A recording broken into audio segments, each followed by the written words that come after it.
कभी सोच के देखे एक ऐसा एआई जो एक साइंटिस्ट या एक फाइनेंशियल एनालिस्ट की तरह सोचे। आज हम बात करने वाले हैं मिरो थिंकर के बारे में। ये कोई मामूली एआई नहीं है। ये सिर्फ आपके सवालों के जवाब नहीं देता, बल्कि एक रिसर्चर की तरह मुश्किल से मुश्किल प्रॉब्लम्स को सॉल्व करने के लिए बनाया गया है।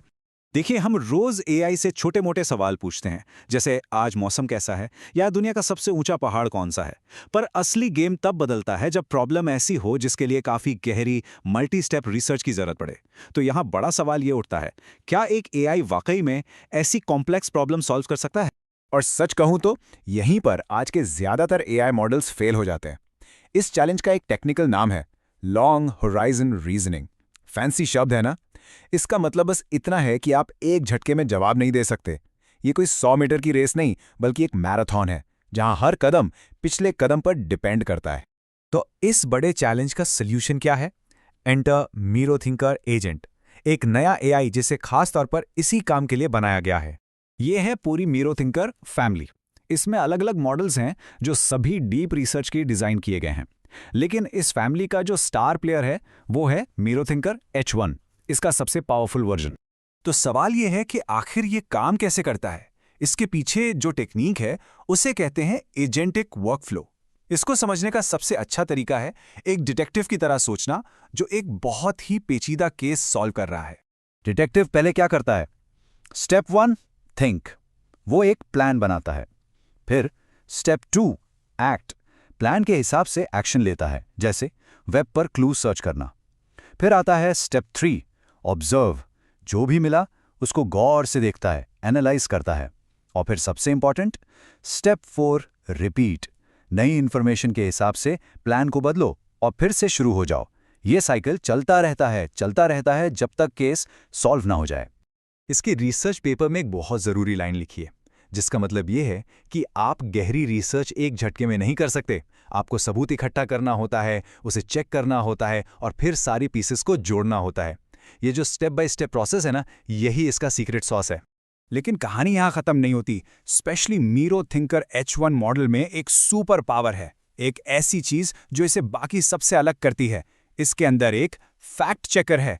ये अपने ही काम को डबल चेक कर सकता है। तो फ़र्क क्या है? देखो, जो स्टैंडर्ड मीरो थिंकर है वो एजेंटिक वर्कफ्लो यूज करता है, सोचो, काम करो, देखो। लेकिन H1 मॉडल इसमें एक और चीज जोड़ देता है, वेरिफिकेशन।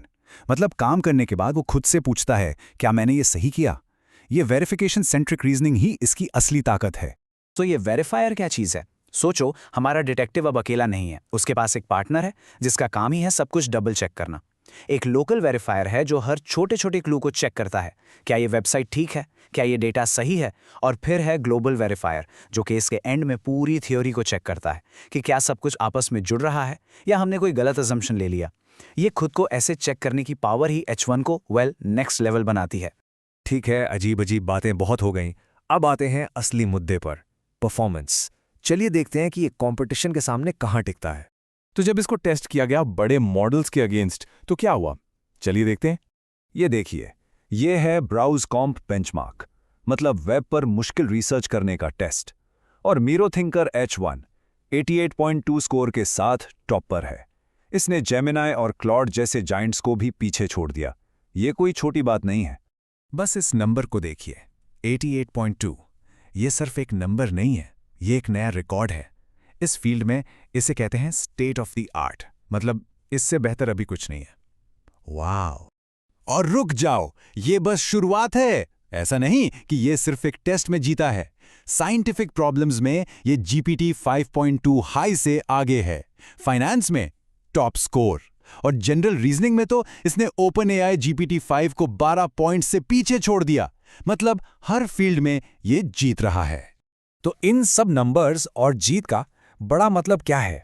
ये एआई के फ्यूचर के बारे में हमें क्या बताता है? की टेकअवे ये है दोस्तों, एआई अब सिर्फ हमें जवाब नहीं दे रहा, वो अब सोच रहा है, रीजन कर रहा है कि जवाब तक कैसे पहुंचे, और उसके बाद वो खुद चेक कर रहा है कि क्या मेरा जवाब सही है। ये सिर्फ एक अपग्रेड नहीं है, ये एआई के सोचने के तरीके में एक फंडामेंटल शिफ्ट है। तो मैं आपको इस सवाल के साथ छोड़ता हूं, जरा सोचिए, जब आपके पास एक ऐसा एआई हो जो सिर्फ स्मार्ट ना हो बल्कि अपने काम को बार बार चेक करके अपनी गलतियां भी सुधार सकता हो, तो साइंस, मेडिसिन, फाइनेंस में क्या क्या नया हो सकता है? The possibilities are just beginning.